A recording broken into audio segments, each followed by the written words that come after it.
दोस्तों नमस्कार, आपका स्वागत है हमारे यूट्यूब चैनल आंसर देखो पर। देखिए, राजस्थान पुलिस 2020 के लिए जो कंप्यूटर के जो क्वेश्चन आपके सेक्शन ए में पूछे जाएंगे, यहाँ पर हम मॉक टेस्ट नंबर 11 आपके लिए लेकर आए हैं। ये परीक्षा के लिए आपके 25 महत्वपूर्ण प्रश्न हैं जो आपकी आगामी परीक्षा के लिए काफ़ी इंपॉर्टेंट है।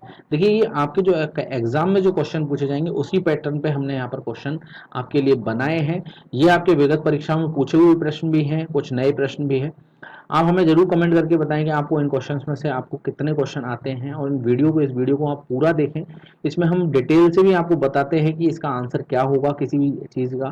तो जो हम डिटेल बता रहे हैं, कई बार वो डिटेल में से भी क्वेश्चन पूछ लिया जाता है, तो आपको अगर डिटेल अच्छे से पता होगी तो आप उसका आंसर बिल्कुल सटीक दे सकते हैं। क्वेश्चन का आंसर बिल्कुल सटीक दे सकते हैं, ये चीज़ आप डेफिनेटली श्योर हो सकते हैं उस आंसर के लिए। देखिए, ये आप हमें कमेंट करके बताएं जिससे आपको भी तैयारी का पता चले कि आपकी तैयारी किस लेवल की है अभी। और आपको वीडियो अच्छा लगता है तो वीडियो जरूर लाइक करें, चैनल को सब्सक्राइब करना ना भूलें, साथ ही बेल आइकन दबाना ना भूलें। देखिए, पहला प्रश्न दे रखा है, टाइम शेयरिंग तथा टेली प्रोसेसिंग का प्रयोग किस पीढ़ी के कंप्यूटर में हुआ। देखिए, टाइम शेयरिंग और टेली प्रोसेसिंग के बारे में बात हो रही है। ये टाइम शेयरिंग और जो टेली प्रोसेसिंग की अगर बात करें तो ये जब प्रयोग हुआ था ये थर्ड जनरेशन के अंदर हुआ था, तो इसका आंसर हो जाएगा C option, third generation. Third generation में आपको पता होगा, थर्ड जनरेशन में हमने ट्रांजिस्टर को हटाकर सबसे पहले में निर्वात, फिर दूसरे में निर्वात न लिया, दूसरे में ट्रांजिस्टर, और तीसरे जो जनरेशन था उसमें आईसी का उपयोग किया था। ठीक है, थर्ड जनरेशन के अंदर। और थर्ड जनरेशन में आईसी का उपयोग किया गया था, जिसको इंटीग्रेटेड सर्किट बोलते हैं, थर्ड जनरेशन का उपयोग किया गया था। और यहाँ पर ही थर्ड जनरेशन में टाइम शेयरिंग और टेली प्रोसेसिंग का उपयोग किया गया। तो इसका आंसर हो जाएगा सी ऑप्शन। टाइम शेयरिंग और टेली प्रोसेसिंग का मतलब क्या होता है? इसका मतलब होता है एक ही समय में आप क्या कर रहे हैं, एक ही समय में कई सारे प्रोग्राम को ऑपरेटिंग सिस्टम के अंदर चला रहे हैं एक ही समय में। ठीक है, ये टाइम शेयरिंग सिस्टम कहलाता है। ठीक है, तो इसका आंसर हो जाएगा सी ऑप्शन। अगला प्रश्न है, एनालिटिक इंजन का निर्माण किसने किया था। देखिए, एनालिटिक इंजन के बारे में बात हो रही है। इसका जो निर्माण किया था वो चार्ल्स बेबेज ने किया था, तो इसका आंसर हो जाएगा ए ऑप्शन। चार्ल्स बेबेज ने जो इसका निर्माण किया था ये 1842 के अंदर, इसका लगभग 1842 के आसपास इन्होंने इसका आविष्कार किया था, तो इसका आंसर हो जाएगा ए ऑप्शन।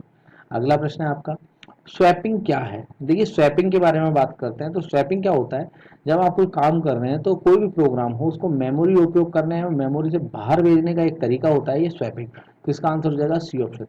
प्रत्येक प्रोग्राम को मेमोरी उपयोग करने में मेमोरी से बाहर भेजने का एक तरीका क्या कहलाता है? स्वैपिंग कहलाता है। अगला प्रश्न है आपका, स्लाइड रूल उपकरण का आविष्कार किसने किया था। देखिए, स्लाइड रूल जो उपकरण है इसका जो आविष्कार हुआ था जर्मनी में हुआ था इसका।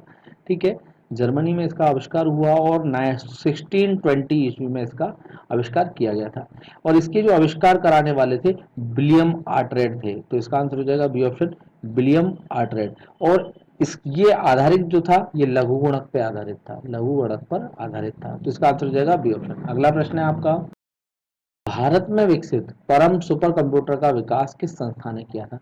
देखिए, परम सुपर कंप्यूटर का जो विकास किया गया था ये सीडेक के द्वारा किया गया था, तो इसका आंसर हो जाएगा सी ऑप्शन। सीडेक का मुख्यालय कहाँ पर है, कई बार पूछा हुआ है मुख्यालय, ये पुणे के अंदर है। ठीक है, कब बनाया गया? 1988 में बनाया गया सीडेक को। और कंप्यूटर के रिसर्च सेंटर है ये। ठीक है, ये सीडेक इंडिया का। और इसने जो सबसे पहले कंप्यूटर जो परम परम 8000 जो बनाया था ये 1992 में इसका निर्माण किया था, तो इसका आंसर हो जाएगा सी ऑप्शन। अगला प्रश्न है आपका, किसी रिसोर्स को समय के अनुसार अलग अलग प्रोग्राम में बांटा जाए तो वह क्या कहलाता है। देखिए, रिसोर्स के बारे में बात हो रही है, रिसोर्स को समय के अनुसार अलग अलग प्रोग्राम में बांटा जाए तो वो कहलाती है टाइम शेयरिंग। इसका आंसर हो जाएगा बी ऑप्शन। मैंने अभी आपको बताया था रिसोर्सेज और ये अलग अलग प्रोग्राम हैं आपके, एक अलग अलग प्रोग्राम में बांटा जा रहा है, तो इसका आंसर हो जाएगा बी ऑप्शन। अगला प्रश्न है आपका, सीपीयू और इनपुट आउटपुट के बीच सिग्नलों के मूवमेंट को कौन नियंत्रित करता है। देखिए, सीपीयू सेंट्रल प्रोसेसिंग यूनिट है CPU. Input output I oblique O लिखा हुआ है, तो इसका मतलब है इनपुट आउटपुट। आप इनपुट दे रहे हैं और आउटपुट क्या मिल रहा है, और सीपीयू के बीच में जो कोऑर्डिनेट जो भी सिग्नल है उनके मूवमेंट को कोऑर्डिनेशन जो कर रहा होता है वो कहलाता है कंट्रोल यूनिट। इसका क्या करता है? कोऑर्डिनेशन करता है। तो कंट्रोल यूनिट का ये काम होता है इसका कि सीपीयू और इनपुट आउटपुट के बीच में जो सिग्नलों के मूवमेंट हो रहे हैं वो कंट्रोल यूनिट ही नियंत्रित करता है, तो इसका आंसर हो जाएगा ए ऑप्शन। अगला प्रश्न है आपका, साइबर लॉ में डॉस का पूरा रूप यानी फुल फॉर्म क्या है? देखिए साइबर लॉ के बारे में बात कर रहे हैं, जो आपका साइबर क्राइम जो होता है उसी से संबंधित है ये साइबर लॉ भी। तो यहाँ डिनाइल ऑफ सर्विस, इसका मतलब होता है डिनाइल ऑफ सर्विस, तो इसका आंसर हो जाएगा ए ऑप्शन।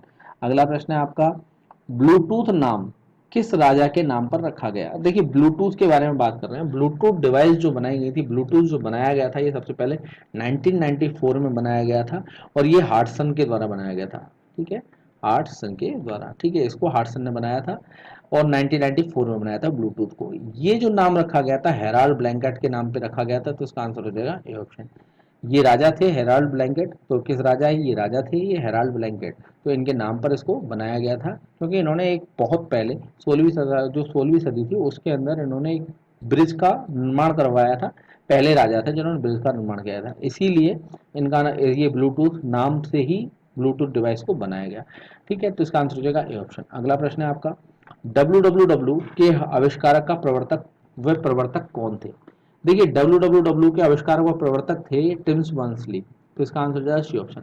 ठीक है, ये वेब था पहले बनाया गया था, लेकिन इसके बाद में जो टिम्स बर्नर्स-ली थे ये सबसे पहले इस पे ही काम कर रहे थे, तो डब्ल्यू का इन्होंने आविष्कार किया था, तो इसका आंसर हो जाएगा ए ऑप्शन। और टिम्स बर्नर्स-ली ने ही आपका बर्नर्स-ली ने ही आपका मोज़ेक जो सबसे पहला ब्राउजर बनाया था, तो इसका आंसर हो जाएगा सी ऑप्शन। अगला प्रश्न है आपका, एसपीसी जिसको हम बोलते हैं स्टोर्ड प्रोग्राम कॉन्सेप्ट प्रतिपादित किया था। देखिए स्टोर प्रोग्राम कॉन्सेप्ट जो प्रतिपादित किया गया था ये जॉन वॉन न्यूमैन ने किया था, तो इसका आंसर हो जाएगा C option John von Newman.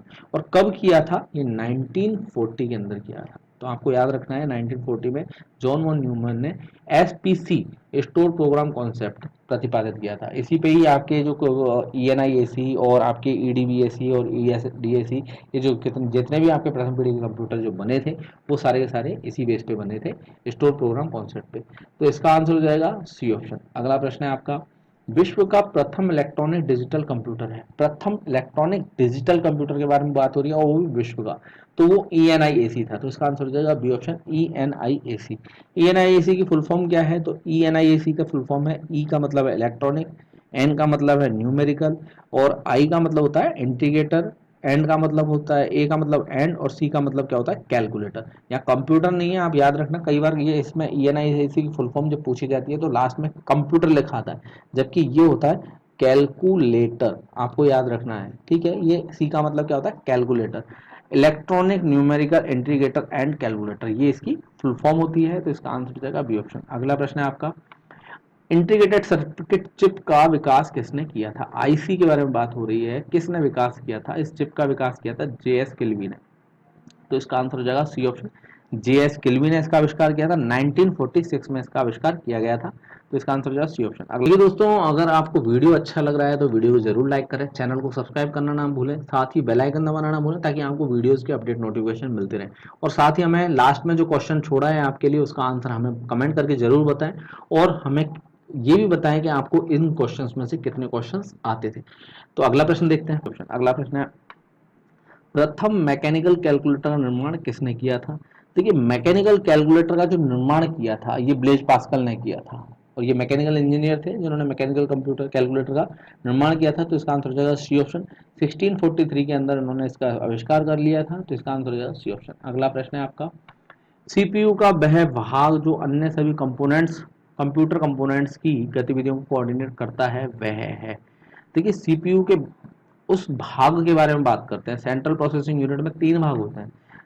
CPU का मतलब होता है, इसके अंदर सीपीयू का सेंट्रल प्रोसेसिंग यूनिट, इसमें तीन भाग होते हैं। एक तो आपका सीयू होता है कंट्रोल यूनिट, एक होता है आपका एएलयू अर्थमेटिक लॉजिकल यूनिट होता है, ठीक है, और एक होता है रजिस्टर जिसको हम मेमोरी यूनिट भी बोलते हैं, ठीक है।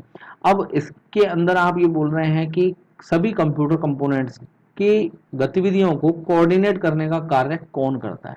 देखिए मैंने आपको बताया था अभी शुरुआत में, तो सभी जो कंपोनेंट्स हैं उनकी गतिविधियों को कोऑर्डिनेट करता है कंट्रोल यूनिट, तो इसका आंसर हो जाएगा डी ऑप्शन।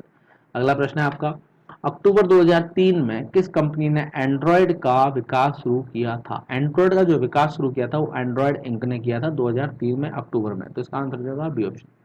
अगला प्रश्न है आपका, किस प्रकार की रोम में लिखे निर्देशों अथवा प्रोग्रामों को पराबैंगनी किरणों के द्वारा नष्ट किया जा सकता है? रोम का मतलब क्या होता है? रीड ओनली मेमोरी, ठीक है, रीड ओनली मेमोरी, रोम का मतलब होता है ये।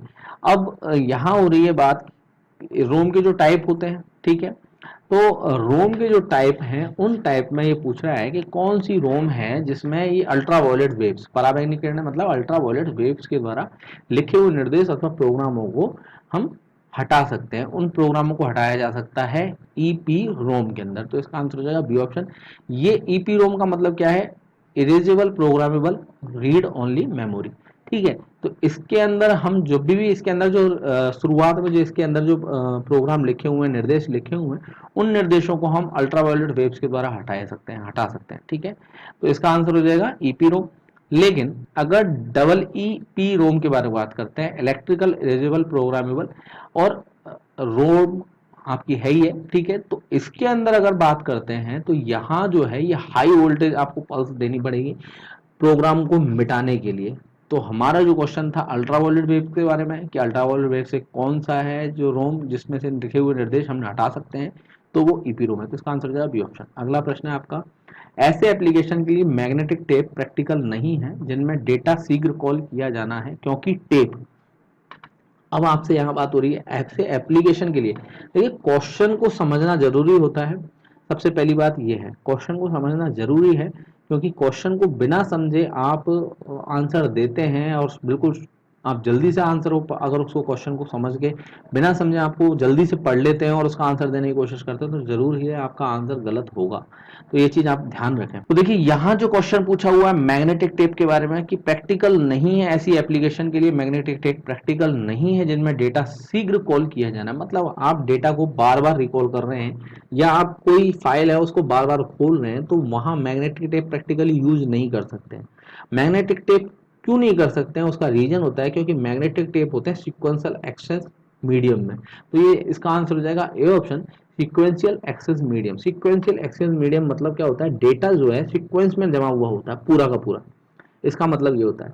आप जैसे आपने देखा होगा टेप रिकॉर्डर है, टेप रिकॉर्डर के अंदर आपने गाना चलाया, ठीक है, अब आप गाना चलाएंगे तो आपने जो कैसेट जो आती थी पहले, ठीक है, उसमें आप डेटा अगर इस तरीके से आप चला रहे हैं गाने को सुन रहे हैं और आपने बीच में उसको लाइट चली गई और वो बीच में रुक गया, तो गाना जो है आपका स्टार्टिंग से स्टार्ट ना होके वहीं से स्टार्ट होगा क्योंकि वहीं उसकी रील चालू है, ठीक है। अब रिकॉल करेंगे आप तो वो वहां पर ये मैग्नेटिक टेप प्रैक्टिकली यूज नहीं कर सकते हैं, ठीक है, जब आपको डेटा क्या हो शीघ्र आपको कॉल करना हो, तो इसीलिए इसका आंसर हो जाएगा ए ऑप्शन।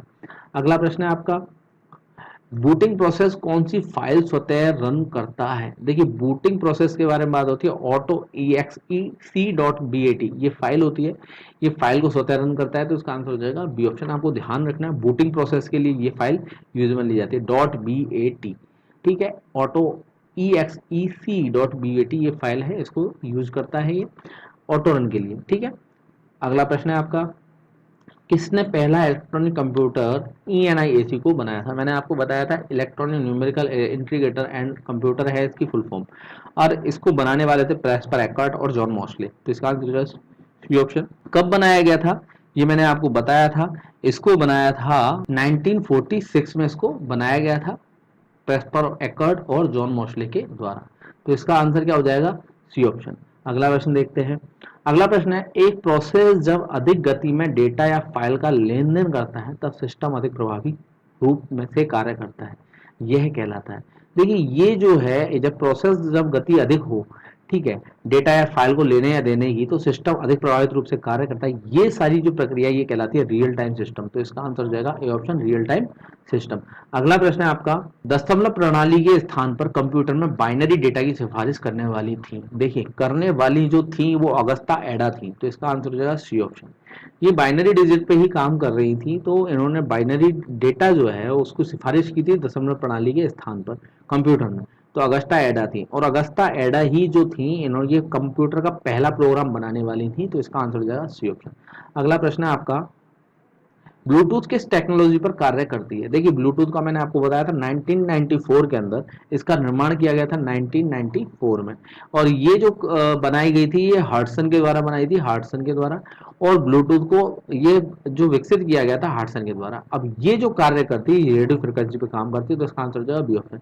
हार्टसन क्या है, उस टाइम पे 1994 में रेडियो फ्रिक्वेंसी पे काम कर रहे थे, तभी इन्होंने ब्लूटूथ को आविष्कार किया था। और मैंने आपको बताया था ब्लूटूथ जो है ये जो राजा थे, एक आपके कौन से राजा थे, मैंने आपको बताया था ये हेराल्ड बैलेंटाइन, और या फिर आप इसको हेराल्ड जो थे, जो राजा थे हेराल्ड, उनके नाम पर इसको रखा गया था ब्लूटूथ को। तो इसका आंसर हो जाएगा बी ऑप्शन। अगला प्रश्न है आपका, डिस्क को ट्रैकों और सेक्टरों में विभाजित करने की प्रक्रिया क्या है? देखिए डिस्क को ट्रैकों और सेक्टरों में विभाजित करने की जो प्रक्रिया कहलाती है वो फॉर्मेटिंग कहलाती है। तो इसका आंसर हो जाएगा बी ऑप्शन, फॉर्मेटिंग। फॉर्मेटिंग में ही आपकी ट्रैक और सेक्टर का विभाजन किया जाता है डिस्क के लिए। ठीक है, तो इसका आंसर हो जाएगा बी ऑप्शन। अगला प्रश्न है आपका, पहला ऑपरेटिंग सिस्टम किस कंप्यूटर पर चलाया गया? तो इसका आंसर देखिए, ये जो है पहला ऑपरेटिंग सिस्टम जो बन चलाया गया था, ये चलाया गया था आईबीएम कंप्यूटर के 704 पर। तो ऑपरेटिंग सिस्टम जो चलाया गया था, तो इसका आंसर हो जाएगा डी ऑप्शन। आईबीएम ने ऑपरेटिंग सिस्टम बनाया था उस टाइम पर, 704 आईबीएम 704 पर ये कंप्यूटर पर चलाया गया था। तो इसका आंसर हो जाएगा डी ऑप्शन। अगला प्रश्न जो है आपके लिए छोड़ा गया है, ये प्रश्न आपको देखकर बताना है इसका आंसर क्या होगा। चुंबकीय डिस्क पर किस पदार्थ की परत होती है? आपको ऑप्शन दिए हुए iron oxide, sodium peroxide, magnesium oxide, इनमें से कोई नहीं। तो ये आपको आंसर बताना है, कमेंट करके जरूर हमें बताएं। वीडियो आपको अच्छा लगा तो वीडियो जरूर लाइक करें, चैनल को सब्सक्राइब करना ना भूलें। साथ ही हमें कमेंट करके बताएं कि इस वीडियो में आपको कितने क्वेश्चन आते थे, और इसको ज़्यादा से ज़्यादा अपने फ्रेंड्स के साथ में शेयर करें। धन्यवाद दोस्तों।